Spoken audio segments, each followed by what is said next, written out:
កញ្ចប់ចំនួនរបស់សហគ្រិនខ្មែរគឺវាមានសារៈសំខាន់ណាស់សម្រាប់អាជីវកម្មយើងវាធ្វើឲ្យអាជីវកម្មយើងផ្លាស់ប្ដូរលឿនណាលើសពីការរំពឹងទុក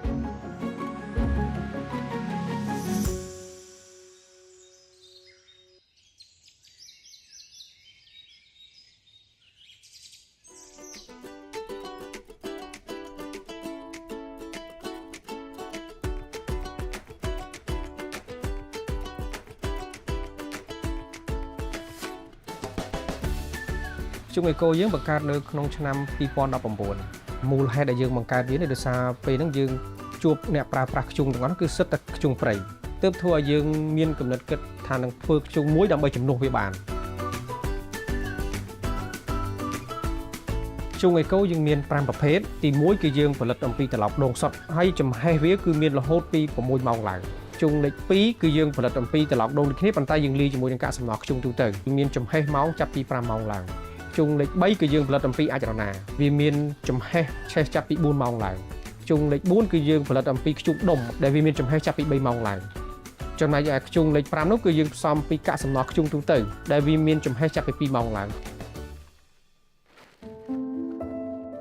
បញ្ហាខ្ជុងអេកូជួបប្រទះកន្លងមកហ្នឹងទី1គឺបញ្ហាសម្បកវិខ្ចប់ដូចគ្នាធ្វើឲ្យប៉ះពាល់ដល់អតិថិជនរបស់យើងមែនទែនដើម្បីដោះបញ្ហាហ្នឹងទើបយើងព្យាយាមរោគវិធីសាស្ត្រធ្វើយ៉ាងណាកុំឲ្យគេបន្លំយើងបានក្រោយមកទើបយើងនឹកឃើញថាអូមានតែបង្កើតសម្បកវិខ្ចប់មួយទេមាន logo មានឈ្មោះអីច្បាស់លាស់ទៅគេបន្លំយើងលែងបានហើយ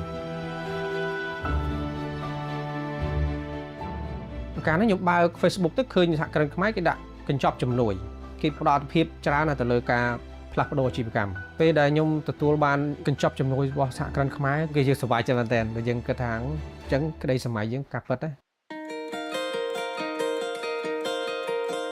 តបពីយើងបានកញ្ចប់ចំនួនមកទើបយើងយកមកបោះសម្បកវិខ្ចប់ហ្នឹងហើយមានបេមានកេះហើយនឹងយើងកែតម្រូវគ្រឿងចក្រយើងឲ្យល្អជាងមុនយើងសម្បូរភ្ញៀវជាងមុនភ្ញៀវដែលយើងដាក់ទៅឲ្យហើយគឺលែងបដិសេធដូចមុនហើយគាត់លែងស្រែកថា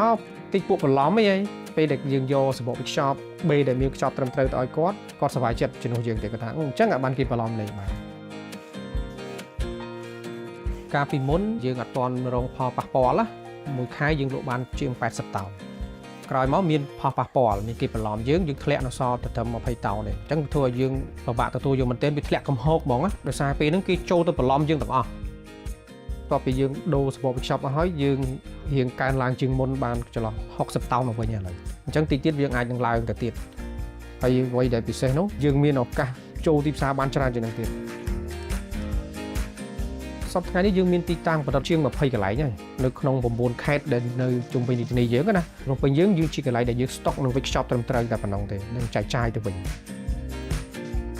ចក្ខុវិស័យខ្ជុងអេកូរបស់យើងគឺយើងធ្វើយ៉ាងណារក្សាគុណភាពឲ្យបាននិងពង្រីកបន្ថែមនៃការផលិតដើម្បីឲ្យវាអាចទៅជំនួសខ្ជុងព្រៃដែលកំពុងប្រើប្រាស់បានហើយលើសពីនោះគឺយើងនឹងធ្វើយ៉ាងណានាំចេញទៅលក់នៅទីផ្សារអឺរ៉ុបឲ្យបាន